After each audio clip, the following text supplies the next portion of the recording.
Going on, Rock Band 4 and Guitar Hero Live fans, and I want to talk a bit about a story that flew under the radar this past week and just give my thoughts on it as well. So we know last week that Rock Band 4 did not sell as well as Mad Catz hoped it would. It had a strong performance but did not meet sales expectations. That's all we know. We don't have any sales figures. The only thing I've heard somebody speculate is that Rock Band 4 did not sell 1 million copies. It sold under that, which is what I was expecting. And then we learned this past week from Activision that Guitar Hero Live did not sell as well as they hoped it would have. And it's funny because back around a week or two after Guitar Hero Live came out, Activision put out a statement about the performance of the game. They said it was outperforming Guitar Hero 5 and Warriors of Rock at that point in time. They didn't give sales figures, but it seemed like Activision was pleased with the performance of the game.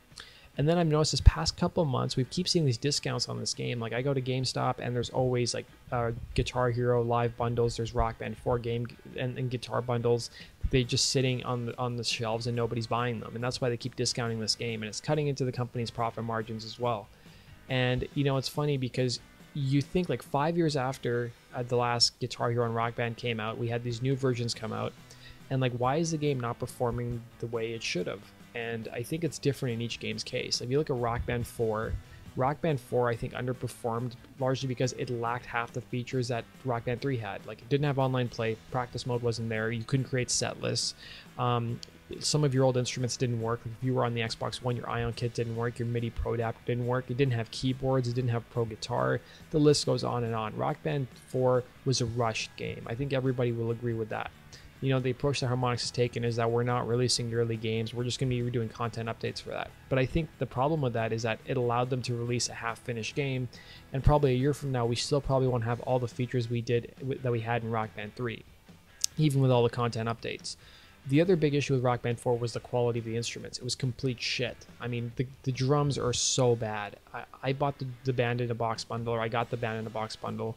And I have an older Mac, so I can't actually download the firmware updates. So if you were like in my boat, you know, you had to basically stick with playing the shitty drums or buy an older drum kit, or luckily enough have an E-kit that works on the PS4. And if you're on the Xbox One, well, you're kind of, you know, out of luck if you can't download the firmware updates. The other issue is that while you can bring your songs over, there's still some songs that don't download. And there's still some exports we're waiting for months and months after the game has come out. And I think the other thing too, and the biggest thing, is that the game was just simply more expensive than past Rock Band games.